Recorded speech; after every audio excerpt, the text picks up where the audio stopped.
Aren't you looking for an affordable camper van? Here it is. Hello everyone, I'm Yang Zi, and today I'm going to show you the modified Nissan N200 camper van. This vehicle is not only classic but also has simple modifications. Even if it's simple, I want to give you a tour and hope it can help those who love modifying cars. Let's go, and now we'll get in the car to watch a video where I briefly explain this vehicle.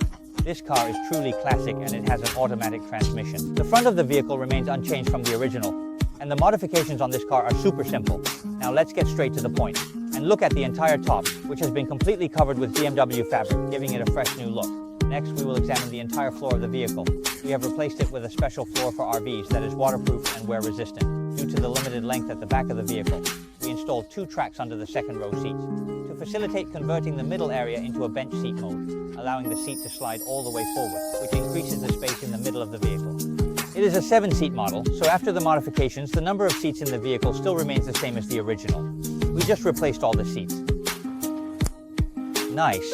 In the front, there are 2 single seats, and in the back, there is a 3+2 seating arrangement, so we have a total of 7 seats, without any changes. The reason for changing to these seats was mainly because they can convert into a bed, and during driving, the entire seat has seat belts and headrests, allowing us to sit facing forward. The rear seats are the same.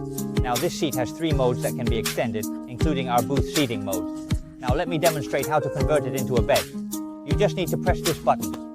First we flip the seats in front, then we lower the backrest, open the rear seats, flip them down, and instantly a double bed appears before us. Isn't that convenient? Now, what we see in this state is the boost mode.